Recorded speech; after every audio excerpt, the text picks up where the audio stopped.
കാന്തല്ലൂരിലുള്ള മുരുകൻ മലയിലേക്കാണ് ജീപ്പിലൂടെയുള്ള ഈ യാത്ര. ഇടുക്കി ജില്ലയിലെ ദേവികുളം താലൂക്കിലാണ് കാന്തല്ലൂർ എന്ന പ്രദേശം സ്ഥിതി ചെയ്യുന്നത്. കൃഷിക്ക് അനുകൂല സാഹചര്യമുള്ള കാലാവസ്ഥയായതിനാൽ ധാരാളം പഴങ്ങളും പച്ചക്കറികളും ഇവിടെ കൃഷി ചെയ്യുന്നുണ്ട്. അതുകൊണ്ട് പഴങ്ങളുടെ നാട് എന്നും കേരളത്തിന്റെ കാശ്മീർ എന്നും കാന്തല്ലൂരിനെ വിശേഷിപ്പിക്കുന്നു.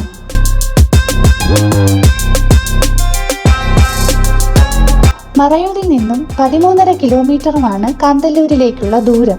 മറയൂരിൽ നിന്നും മാറിയാണ് മുരുകൻ മല സ്ഥിതി ചെയ്യുന്നത്.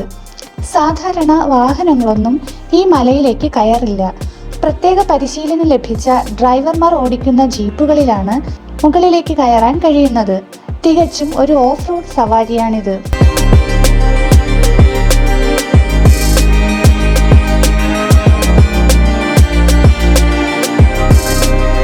ഈ ജീപ്പിലൂടെയുള്ള ട്രക്കിംഗ് ഭയപ്പെടുത്തുന്നതും എന്നാൽ രസകരവുമാണ്.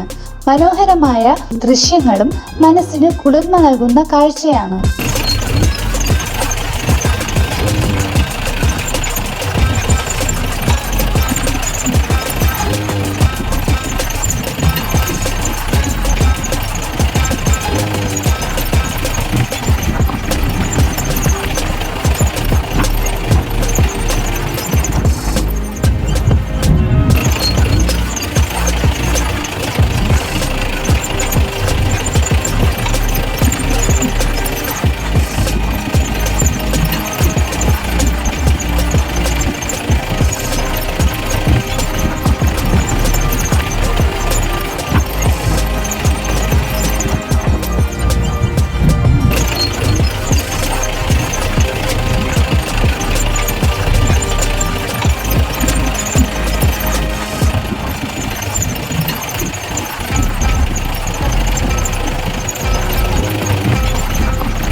നോക്കിയാൽ താഴ്വാരത്തിന്റെ അതിവിശാലമായ ദൃശ്യഭംഗി കാണാൻ കഴിയും.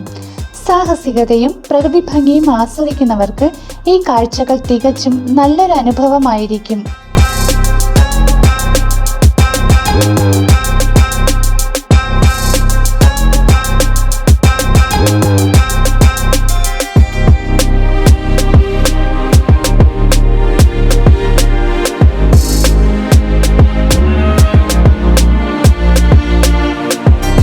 പ്രകൃതി ഒരുക്കിയ മനോഹര ദൃശ്യങ്ങൾക്കൊപ്പം 3000 വർഷത്തിലേറെ പഴക്കമുള്ള ചരിത്രശേഷിപ്പുകളായ മുനിയറയും ഇവിടെ തലയുയർത്തി നിൽക്കുന്നുണ്ട്.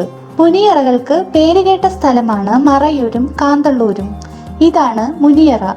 മറയൂരിൽ 1350-ലേറെ മുനിയറകൾ ഉണ്ടെന്നാണ് പുരാവസ്തു വകുപ്പിന്റെ കണക്ക്. ഇതിൽ പകുതിയിലേറെ നശിച്ചുപോയി. 650 എണ്ണം മാത്രമേ ഇപ്പോൾ നിലവിലുള്ളൂ. മുനിയറകൾ BC 1000-ലാണ് നിർമ്മിച്ചിരിക്കുന്നതെന്നാണ് പുരാവസ്തു ഗവേഷകർ പറയുന്നത്.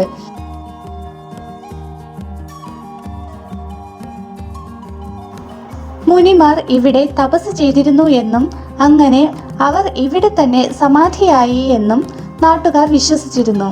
എന്നാൽ മുനിമാർ താമസിച്ചിരുന്ന സ്ഥലമാണിതെന്നാണ് ചരിത്ര ഗവേഷകർ കണ്ടെത്തിയിട്ടുള്ളത്. മഹാശിലായുഗ കാലത്ത് ഗോത്ര തലവന്മാരെ സംസ്കരിച്ചിരുന്ന ഇടമാണ് മുനിയറകൾ.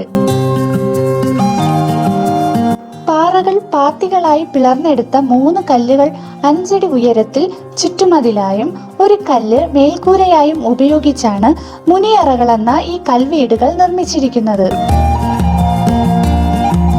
ഈ മുനിയറകളൊന്നും ശവശരീരങ്ങൾ നേരിട്ട് സംസ്കരിച്ച സ്ഥലങ്ങളല്ല. അവയുടെ അവശിഷ്ടങ്ങൾ എടുത്തുകൊണ്ടുവന്ന് സൂക്ഷിക്കുന്ന 2ാം ഘട്ട സ്മൃതി കുടീരങ്ങളാണ്. മുനിയറയെ പഴുതറ, പാണ്ഡ്യൻ പേര് എന്നീ പേരുകളിലൊക്കെ അറിയപ്പെടുന്നു. BC 1000-നും AD 500-നും ഇടയിലുണ്ടായ നിർമ്മിതികളാണിതൊക്കെ എന്ന് ചരിത്രകാരന്മാർ പറയുന്നു. അക്കാലത്തെ നിർമ്മിതികളുടെ രീതി മറ്റു രാജ്യങ്ങളിലൊക്കെയുള്ള നിർമ്മിതികളുമായുള്ള ഇവയുടെ സാമ്യം എന്നിവയൊക്കെ താരതമ്യം ചെയ്ത് പഠിച്ചതിന് ശേഷമാണ് ഇങ്ങനെയൊരു നിഗമനത്തിലെത്തിയത്.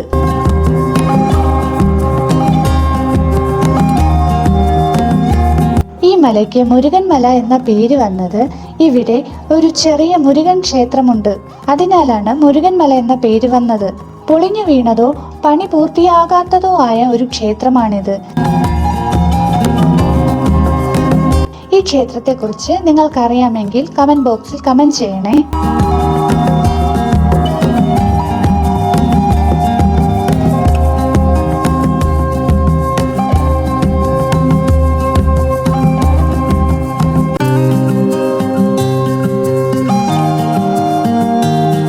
ഈ കല്ലുകൾ ഒന്നിനു മുകളിൽ ഒന്നായി വയ്ക്കുന്നതിന് പ്രത്യേകിച്ച് ഐതിഹ്യമൊന്നുമില്ല.